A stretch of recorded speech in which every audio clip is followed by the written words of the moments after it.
વંદે માતરમ વિદ્યાર્થી મિત્રો, આજે આપણે આ ચેપ્ટરની અંદર ચતુષ્કોણો વિશે સમજવાના છીએ. જુઓ, ચતુષ્કોણ એ ચાર બાજુ ધરાવતો બહુકોણ છે. ચતુષ્કોણ એ શું છે કે ચાર બાજુ ધરાવતો બહુકોણ છે. આ રીતે એક બાજુ, બે બાજુ, ત્રણ બાજુ અને ચાર બાજુ. બરાબર, ચાર બાજુ ધરાવતો શું છે? બહુકોણ છે.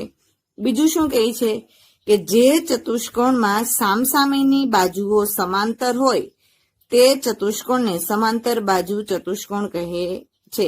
સામસામેની બાજુઓ, માની લો કે આ એક બાજુ અને આ બાજુ, આ બંને બાજુઓ વચ્ચેનું અંતર, એટલે કે આ બંને રેખાઓ વચ્ચેનું અંતર કેવું હોય? સરખું હોય. બરાબર, સમાંતર હોય. તો એને કેવો ચતુષ્કોણ કહેવાય છે? સમાંતર બાજુ ચતુષ્કોણ કહેવાય છે. પછી આ બંને હોય કે આ બંને હોય. બરાબર છે, બંને બાજુઓ વચ્ચે, એટલે કે બંને રેખાઓ વચ્ચેનું અંતર કેવું હોય છે? સમાંતર હોય. તેને કેવો ચતુષ્કોણ કહેવાય? સમાંતર બાજુ ચતુષ્કોણ કહેવાય છે, સામસામેની બાજુઓનું. બરાબર છે, આગળ જોઈએ. જુઓ, જે સમાંતર બાજુ ચતુષ્કોણની ચારેય બાજુઓ સરખી હોય.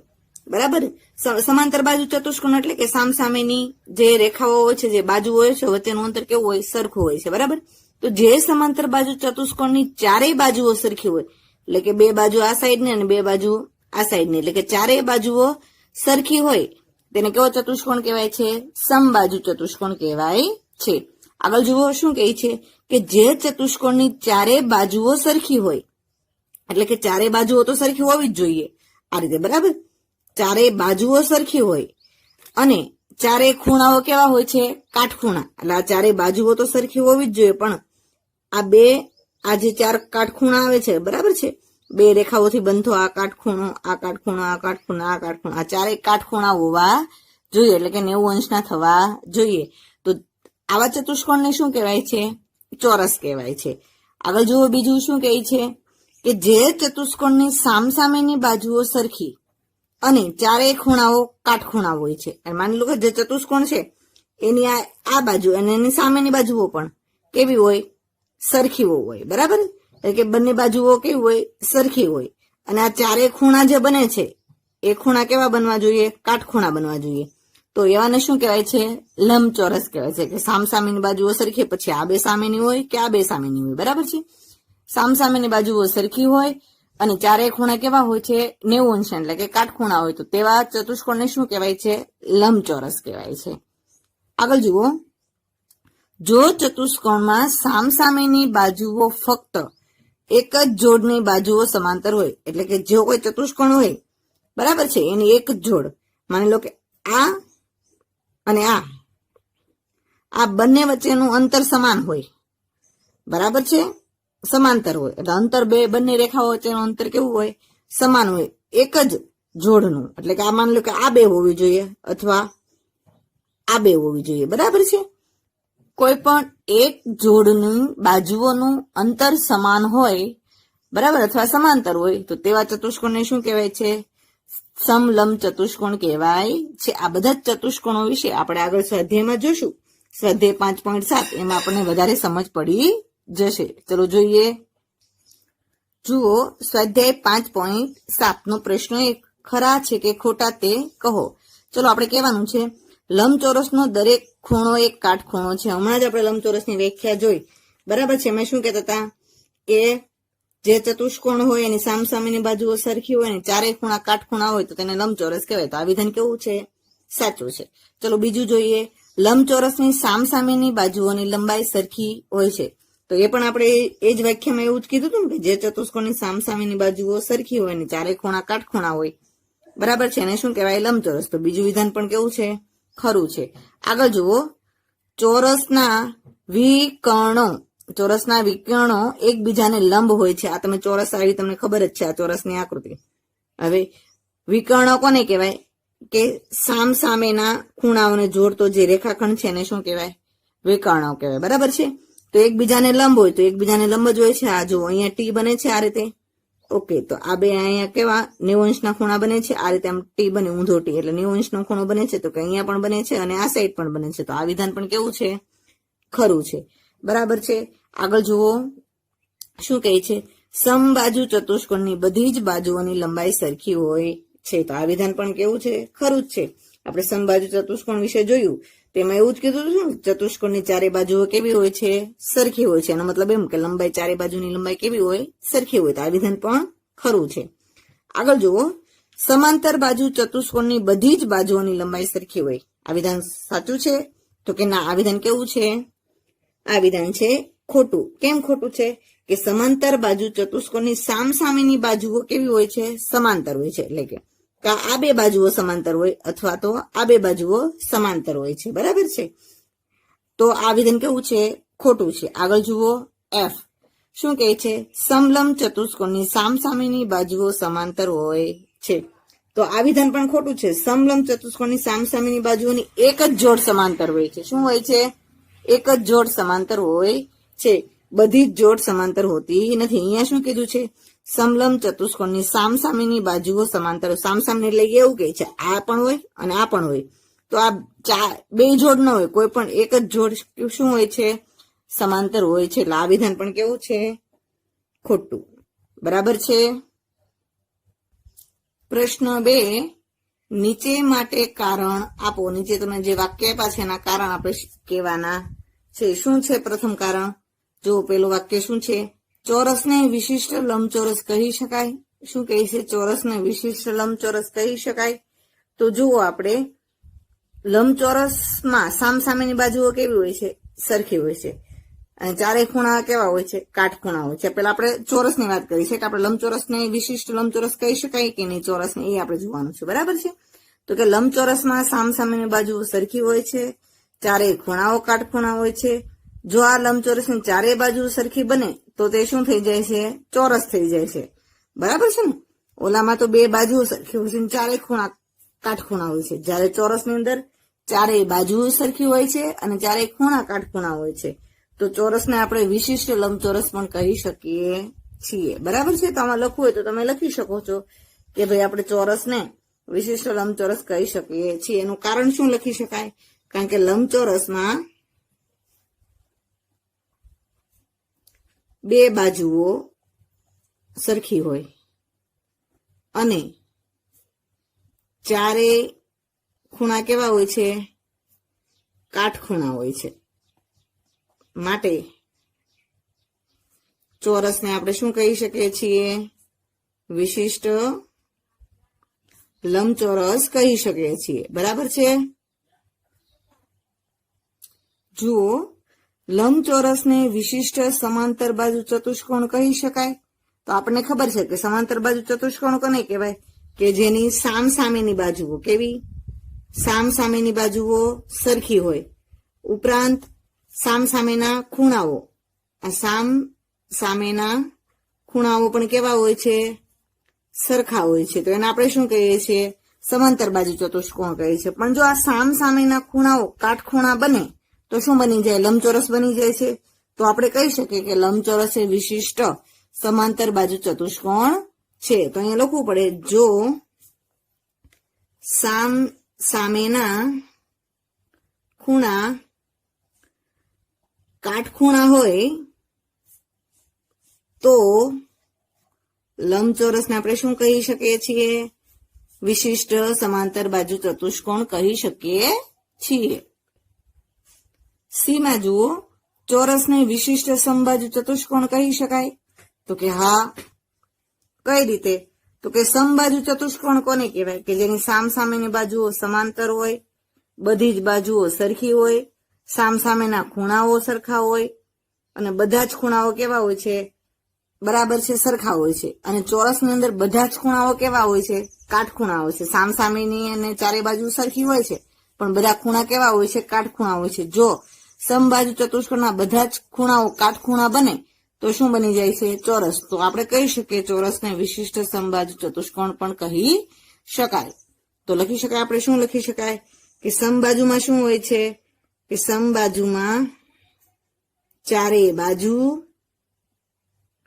અને ચારે ખૂણા કેવા હોય છે? સમાન હોય છે. જો ચારે ખૂણા કાટખૂણા બને, શું બને? તો ચોરસને આપણે શું કહી શકીએ છીએ? સમબાજુ ચતુષ્કોણ પણ કહી શકીએ છીએ, વિશિષ્ટ સમબાજુ ચતુષ્કોણ પણ કહી શકીએ છીએ. ડી માં શું કહે છે? ચોરસ, લંબચોરસ અને સમાંતર બાજુ ચતુષ્કોણ એ બધા ચતુષ્કોણો છે. તો આપણને ખબર છે ચતુષ્કોણની વ્યાખ્યા શું થાય છે કે જેને 4 બાજુઓ હોય એને શું કહેવાય છે? એવા બહુકોણને ચતુષ્કોણ કહેવાય છે. બરાબર. તો ચોરસ, લંબચોરસ અને સમાંતર બાજુઓને બધાને શું હોય છે? 4 બાજુઓ હોય છે. આથી આ બધાને આપણે શું કહી શકીએ છીએ? ચતુષ્કોણ કહી શકીએ છીએ. એટલે આપણે લખી શકાય. તો આપણે લખીએ, શું લખીશું? કે એવા બહુકોણો કે જેની 4 બાજુઓ હોય. બરાબર. એને શું કહેવાય? તેને ચતુષ્કોણ કહેવાય.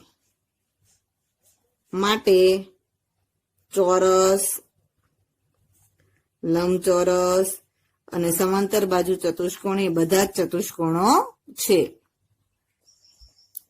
ઈમાં શું કહે છે? ચોરસ પણ સમાંતર બાજુ ચતુષ્કોણ છે. તો જો સમાંતર બાજુ ચતુષ્કોણ કોને કહેવાય? કે જેની સામસામેની બાજુઓ શું હોય છે?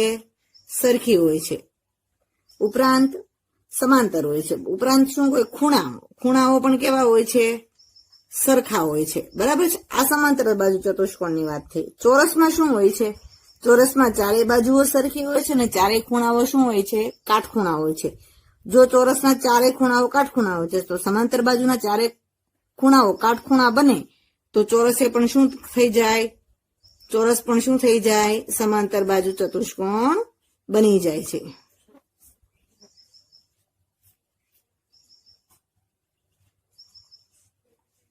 બરાબર છે. આગળ જોઈએ શું કહે છે? પ્રશ્ન 3. જે આકૃતિની બાજુઓના માપ અને ખૂણાઓના માપ સરખા હોય તે આકૃતિને નિયમિત આકૃતિઓ કહેવાય. તમે શોધી શકો છો કે નિયમિત ચતુષ્કોણ કયો છે? તો કે હા. કયો છે? તો કે જેની ચોરસ એવો જ એક ચતુષ્કોણ છે કે જેની બધી બાજુઓ સરખી છે અને બધા જ ખૂણાઓ કેવા છે? સરખા છે.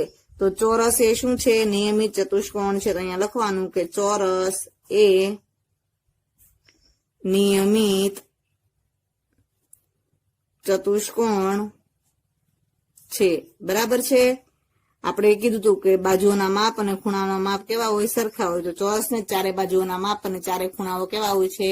સરખા હોય છે. એટલે ચોરસ એ નિયમિત ચતુષ્કોણ છે. જુઓ, સ્વાધ્યાય 5.8 શરૂ કરતા પહેલા આપણે બહુકોણો વિશે સમજીએ. બહુકોણો વિશે આપણે ચેપ્ટર 4 ની અંદર ભૂમિતિના પાયાના ખ્યાલો છે એમાં વક્ર અને બહુકોણ વિશે આપણે ભણ્યા હતા. બરાબર. એના આખા સ્વાધ્યાય જોયા હતા. તો વક્ર પેલા શું કહેવાય? કે વક્ર એ કોઈ રેખાખંડ નથી, પણ જે વક્રો સ્વયં ક્રોસ ન થતા હોય એટલે કે પરસ્પર એકબીજાને છેદતા ન હોય એને શું કહેવાય? સાદા વક્રો કહેવાય. વક્ર 2 પ્રકારના છે, ખુલ્લા વક્ર અને બંધ વક્ર. કોઈ આમ બંધ આકૃતિ હોય તો આને શું કહેવાય? બંધ વક્ર કહેવાય. બરાબર. કોઈ આમ છેડો હોય તો આને શું કહેવાય? ખુલ્લો વક્ર કહેવાય. હવે વક્રના પણ 3 ભાગ હોઈ શકે. વક્રનો અંદરનો ભાગ, બહારનો ભાગ અને વક્રની હદ, એટલે કે આ વક્રની હદ કહેવાય. આ વક્રની શું કહેવાય? હદ કહેવાય. અંદરનો ભાગ કહેવાય. આ શું કહેવાય? બહારનો ભાગ કહેવાય. બરાબર છે. એવું બધું આપણે આ સ્વાધ્યાયમાં ઓછું શીખવાનું આવે છે, પણ આ સ્વાધ્યાયની અંદર બહુકોણો વિશે શીખવાનું છે. તો જો બહુકોણો કોને કહેવાય? તો કે રેખાખંડોથી બનેલો બંધ વક્રને. શું? રેખાખંડોથી બનેલો. કોઈ પણ રેખાખંડોથી બનેલો બંધ વક્ર હોય એને શું કહેવાય? બહુકોણ હોય. પછી એ ચોરસ હોય, ત્રિકોણ હોય, લંબચોરસ હોય. બરાબર છે. એટલે કે રેખાખંડોથી બનેલા બંધ વક્રને બહુકોણ કહેવાય છે. તો હવે આપણે જોઈએ કે 3 બાજુઓ ધરાવતો બહુકોણને શું કહેવાય? ત્રિકોણ. તો કે 3 વક્ર ધરાવતો હોય. બરાબર છે. 4 બાજુ બહુકોણો ધરાવતાને શું કહેવાય? ચતુષ્કોણ. આ 4, 1, 2, 3 ને 4. અને 5 બાજુ ધરાવતો એને શું કહેવાય? પંચકોણ. 1, 2, 3, 4 અને આ 5. આ 5 બાજુ ધરાવતો એને શું કહેવાય? પંચકોણ. એ જ રીતે 6 બાજુ ધરાવતો હોય બહુકોણ. બરાબર. તો એને શું કહેવાય? ષટકોણ. જેમ કે 1, 2, 3, 4, આ 5 અને આ 6. તો 6 બાજુ ધરાવતો એને શું કહેવાય? ષટકોણ. એ જ રીતે 8 બાજુ ધરાવતો બહુકોણ હોય એને શું કહેવાય? અષ્ટકોણ. તો આ બધા જ બહુકોણો વિશે, ખુલ્લો વક્ર છે, ખુલ્લો બહુકોણ છે, આ બધા જ વિશે આપણે સ્વાધ્યાય 5.8 માં શીખીશું. સ્વાધ્યાય 5.8 પ્રશ્ન 1. તપાસો કે નીચેનામાંથી કયા બહુકોણ છે તેમાંનું કોઈ ન હોય તો તે કહો તે શા માટે નથી. બરાબર, આ આકૃતિ આપેલી છે એમાંથી આ આકૃતિમાંથી બહુકોણ છે કે નહીં એ આપણે કહેવાનું છે, અને કેમ બહુકોણ નથી તો એનું આપણે કારણ આપવાનું છે. પ્રથમ આકૃતિ જુઓ, અહીંયા એની અંદર તમને આવી રીતે આકૃતિ આમ દેખાય છે. બરાબર છે, તો અહીં આપેલી આકૃતિ કેવી આકૃતિ છે, બંધ છે કે ખુલ્લી છે? પ્રથમ અહીં આપણે નક્કી કરી લઈએ. તો તમે કહેશો ખુલ્લી આકૃતિ છે. બરાબર, તો બહુકોણ પ્રથમ તો ખુલ્લો હોય જ નહીં, એટલે કે આ પ્રથમ આકૃતિ છે એ બહુકોણ છે નહીં. એનું કારણ શું છે કે પ્રથમ આકૃતિ શું કેવી છે? ખુલ્લી આકૃતિ છે. બરાબર, આ એમાં આવશે. જુઓ બીમાં, તો આ આકૃતિ જુઓ તો તમે કહેશો આ આકૃતિ તો બંધ છે. બરાબર, તો કે બરાબર છે, આકૃતિ કેવી છે? બંધ છે. બીજું, એને કેટલી બાજુઓ છે? તો કે 1 2 3 4 5 અને 6. તો કે 6 બાજુઓ છે. તો આ શું છે? બહુકોણ છે. ને કેવો બહુકોણ છે? તો કે આને શું પણ કહી શકાય? ષટકોણ પણ કહી શકાય. 6 બાજુ ધરાવતો બહુકોણ છે. તો આ બી છે એ શું છે? તો કે હા, બહુકોણ છે, અને એનું નામ શું છે? ષટકોણ. શું છે? ષટકોણ. પછી જો સી માં શું આપ્યું છે? રાઉન્ડ આપ્યું છે, વર્તુળ આપેલું છે. તો અહીં આપેલી આકૃતિ બંધ આકૃતિ તો છે, પણ રેખાખંડો વડે બનતી નથી. તો બહુકોણ કોને કહેવાય? કે રેખાખંડો વડે બનતી બંધ આકૃતિને શું કહેવાય? બહુકોણ કહેવાય. પણ અહીંયા રેખાખંડનો ઉપયોગ થયેલો નથી. તો સી છે તો અહીંયા લખવાનું કે રેખાખંડનો ઉપયોગ થયેલ નથી, માટે બહુકોણ નથી. બરાબર, આ શેમાં છે? સીમાં. અને પછી જો ડી. બરાબર, અહીં આપેલી આકૃતિ બંધ આકૃતિ છે, પણ આખી આકૃતિ રેખાખંડો વડે બનતી નથી, કારણ કે નીચેનો ભાગ છે શેમાં છે? રાઉન્ડમાં છે. જ્યારે બે રેખાખંડો છે અને ત્રીજો શું છે? વક્ર છે. તેથી આને પણ આપણે બહુકોણ કહી શકાય નહીં. તો આને આપણે લખી શકાય કે બહુકોણ કહી શકાય નહીં. કેમ ન કહી શકાય? કારણ કે બે રેખાખંડનો ઉપયોગ થયેલો છે અને એક બાજુ શું છે? વક્ર છે. બરાબર છે, બહુકોણ કહી શકાય નહીં. બે રેખાખંડનો ઉપયોગ થયેલ છે અને એક બાજુ શું છે? વક્ર છે, માટે બહુકોણ નથી. બરાબર છે, આગળ જોઈએ પ્રશ્ન 2. પ્રશ્ન 2 માં શું કહે છે કે દરેક બહુકોણનું નામ લખો. આ બહુકોણ આપેલા છે, એનું તમારે શું લખવાનું છે? નામ લખવાનું છે, અને આ દરેકના વધુ 2 ઉદાહરણો આપવાના છે. આનું આપણે નામ લખવાનું છે અને એક્સ્ટ્રા બીજા 2 ઉદાહરણો આપવાના છે. બરાબર, આ 2 છે એ શું છે? બહુકોણો છે. એક તમને ત્રિકોણ આકાર દેખાય છે અને એક કેવો દેખાય છે? ચતુષ્કોણ દેખાય છે. તો એ બંને બહુકોણો, એટલે કે 2 ચતુષ્કોણ દોરવાના છે અને 2 ત્રિકોણ દોરવાના છે, એના નામ પણ આપવાના છે. ચલો આપણે કરીએ. જુઓ, પ્રથમ હું પેલા ચતુષ્કોણ દોરું છું. ચતુષ્કોણ એટલે શું હોય? એની 4 બાજુઓ હોય છે. બરાબર છે, 2 અલગ અલગ દોરવાના છે. આ એક દોરો મેં અને બીજો દોરું છું.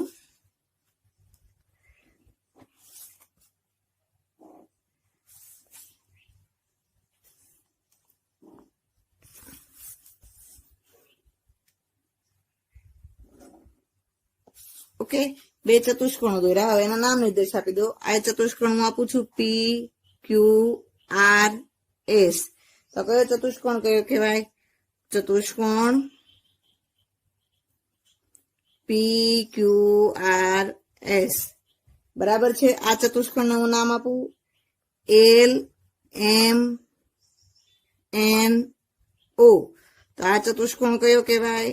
ચતુષ્કોણ એલ એમ એન ઓ. બરાબર છે, એ જ રીતે હવે બીજા 2 ચતુષ્કોણો દોરવાના છે. એ કેવા આકારમાં દોરવાના છે? ત્રિકોણ આકાર, જેની 3 બાજુઓ હોય છે.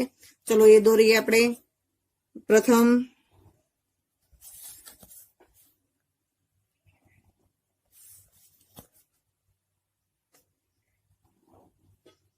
બરાબર છે, આ એક દોર્યો મેં અને હવે બીજો દોરું.